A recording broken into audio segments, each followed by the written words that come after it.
जरा सोचें, अगर ये इंकिशाफ शादी के बाद होता तो क्या होता। आज 5 लोगों के सामने बेइज्जती हुई है, कल 500 लोगों के सामने बेइज्जती होती। नौशीन सो गई बेटा? वो सो गई और जुनैरा भी सो गई। मेरी तो ये बात समझ में नहीं आ रही है कि अब क्या होगा। जो होना था वो तो हो चुका है। बेहतर होगा कि कुछ दिनों तक हम अनीता आंटी से बात ना करें। जब तक उनका गुस्सा ठंडा नहीं हो जाता हम उनसे कोई बात ना करें। नहीं आलिया, मुझे नहीं लगता कि गुस्सा ठंडा होगा। ये कोई मामूली बात तो नहीं है। जब आपको मालूम है कि ये इतनी मामूली बात नहीं है तो आपने नौशीन आंटी की हर बात में हाँ क्यों मिलाई? आपने उन्हें समझाने की कोशिश क्यों नहीं की? गलती हो गई है। मुझे क्या मालूम था कि उन लोगों के मोबाइल फोन्स में निकाह की पिक्चर्स तक मौजूद होंगी। अगर शान ने जुनैरा को तलाक दे दी तो?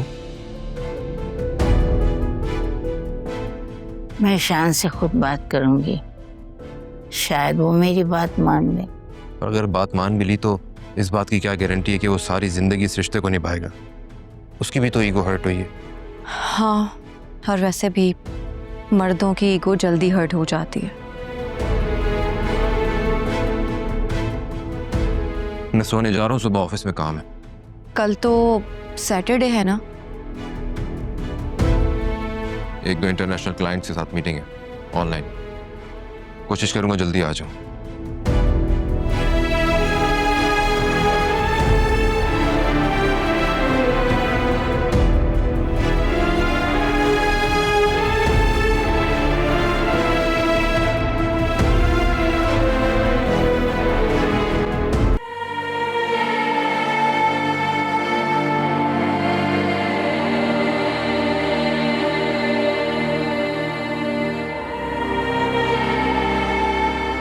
ये खाना खा लो और जैसा सुल्तान भाई ने कहा है ना वैसे ही करना, वरना अपनी जिम्मेदार तुम खुद होंगे।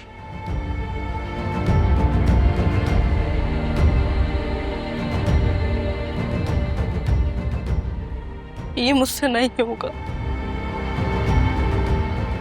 मैं नहीं कर सकूंगी। फिजा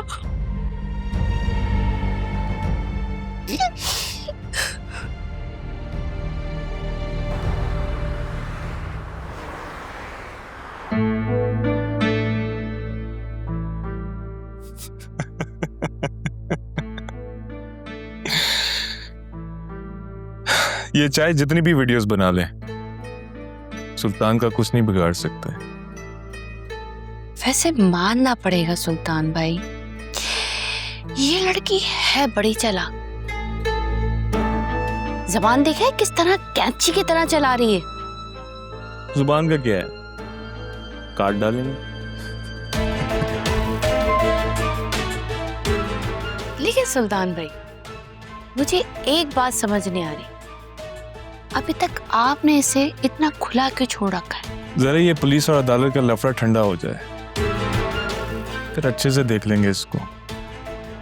ठीक, लेकिन जब तक मेरे लिए क्या हुक्म है आपका बताएं। यही कि अपने मियाँ पे नजर रखो। मुझे लग रहा है असफर कोई ना कोई मसला खड़ा करेगा।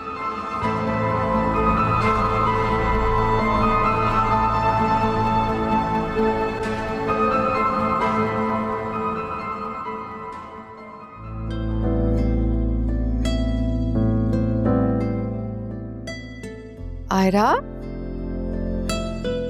वाओ, मेरी बेटी तो आर्टिस्ट बन गई। थैंक यू मम्मा। मम्मा, अब मैं दोबारा स्कूल कब जाऊंगी? I am missing my friends. Aira, आपको पता है ना अभी घर में कुछ प्रॉब्लम्स चल रही हैं। कैसी प्रॉब्लम? वो एक मॉन्स्टर है जो हमें तंग कर रहा है। आप बाबा की बात कर रही है ना? आयरा, बाबा को ऐसे नहीं कहते बेटा, वो आपके बाबा है ना। लेकिन फिजानी तो नहीं कहती है। मैं फिजानी से बात करूंगी, लेकिन आप कभी भी बाबा को ऐसे नहीं कहेंगे। अम्मा, इतने दिन हो गए बाबा मुझसे मिलने ही नहीं आए हैं। आप बाबा को मिस कर रही हैं? थोड़ा थोड़ा, क्योंकि वो कभी कभी मुझसे प्यार भी करते थे और वो कभी कभी मुझसे खेलते भी थे। तो आप मेरे साथ भी तो खेल सकती हैं, है ना? हम बाहर लॉन में जाके खेलें? श्योर। अब आए, चलो मैं आती हूँ अभी, ठीक है? ये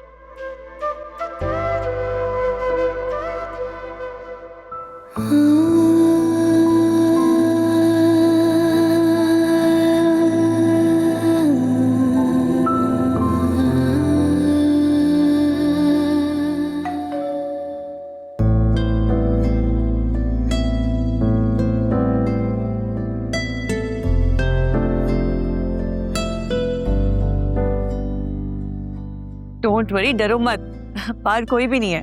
मैंने अपनी गाड़ी में बैठ के पूरी तसल्ली कर ली थी। क्या बताऊं यार, मुझे तो ना हर वक्त डर ही लगा रहता है। ऐसे लग रहा है जैसे मेरी जिंदगी का लॉकडाउन मोड शुरू हो गया और बाबा ने भी ना खुले आसमान में निकलने की भी पाबंदी लगा दी है। आ जाओ अंदर। कैसी हो? ठीक हूँ मैं, तुम कैसी हो? आ जाओ। ये सारे पेरेंट्स ना एक जैसे ही होते हैं। लेकिन मैं कहती हूँ तुम उनकी बात जरूर मानो, वरना बिलावा जी बेचारे परेशान हो जाएंगे। कह रही थी तुम ठीक हो। बाय द वे, तुमने कॉल पे मुझे बोला था एक गुड न्यूज देनी। क्या बात है? भाई तुम्हारी वीडियोस ने तो कमाल कर दिया है। हमें 2 ऐसे आदमियों ने कांटेक्ट किया जिनके साथ सुल्तान ने कारोबार किया और करोड़ों रुपए हथिया लिए। उनके पास लीगल डॉक्यूमेंटेशंस भी मौजूद है। बल्कि एक लड़की ने भी कांटेक्ट किया जिसकी बहन का 10 साल पहले सुल्तान से अफेयर भी रह चुका था। उस लड़की ने बदनामी के खौफ से खुदकुशी कर ली थी। Oh my God, that's so sad.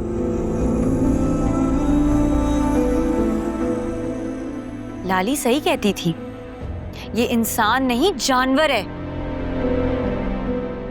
ये कुछ भी कर सकता है। लेकिन अब जो करना है हमें करना है। उसने जो करना था वो कर चुका।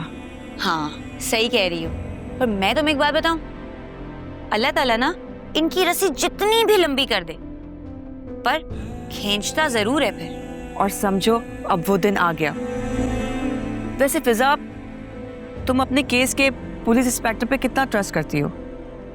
बहुत ट्रस्ट करती हूँ। क्यों? वो इसलिए कि मैं उन लोगों को पुलिस इन्वेस्टिगेशन यूनिट से कांटेक्ट करवाना चाहती हूँ, ताकि अगली पेशी में वो अदालत में पेश हो सके और अदालत उसे रिमांड पर पुलिस के हवाले कर दे। सही, तुम फिक्र मत करो, मैं आज ही बाबा से बात करती हूँ और हम ना ये काम जल्द से जल्द करवा लेते। तुम्हें अंदाजा नहीं है फिजा, मैंने सुल्तान के पीछे कितनी मेहनत की है। कुछ भी हो जाए, मैं अब सुल्तान को जेल की सलाखों के पीछे पहुंचा कर ही दम लूंगी। ये मेरी जिंदगी का मकसद है।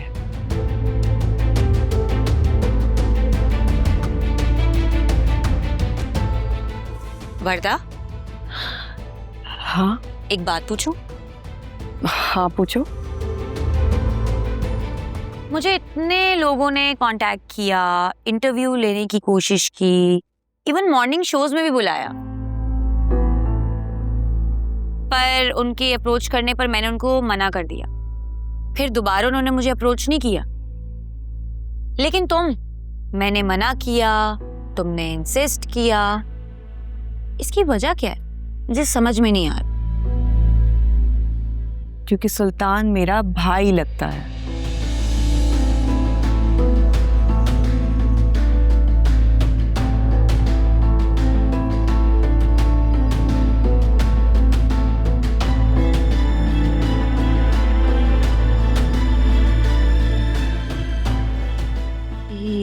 ये तुम क्या कह रही हो? सुल्तान के बाप ने मेरी माँ से जबरदस्ती शादी की थी, वो भी हर तरह की बुराइयों में मुब्तला था। पहले मेरे नाना के कारोबार पर कब्जा किया और मेरी माँ की जिंदगी अजाब बनाकर रखती थी। मेरी माँ ने बहुत चाहा कि वो उसे छोड़ दे, लेकिन वो उन्हें बहुत मारता पीटता था। फिर अल्लाह की करनी ऐसी हुई कि मेरे बाप का अचानक इंतकाल हो गया और सुल्तान ने हमें धक्के देकर घर से बाहर निकाल दिया था। माँ तो चंद माह बाद ही इंतकाल कर गई थी। फिर मेरी रिश्ते की खाला ने उन्होंने मुझे अपने घर रखा। इन बाप बेटों ने हम पे जितने जुल्म किए फिजा, मैं तुम्हें बयान नहीं कर सकती। लेकिन मैंने खुद से वादा कर लिया है, एक दिन सुल्तान को उसके जुल्म का हिसाब लाजमी देना होगा।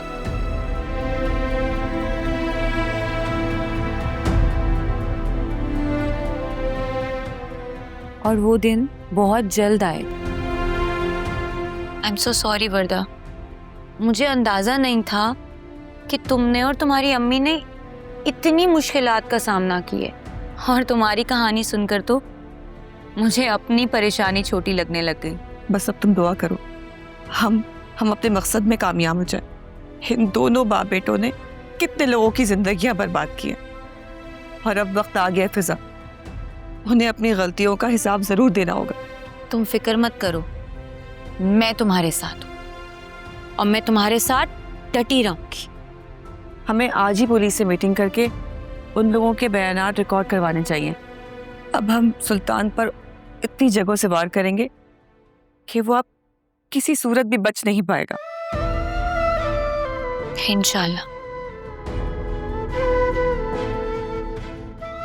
Thank you so much.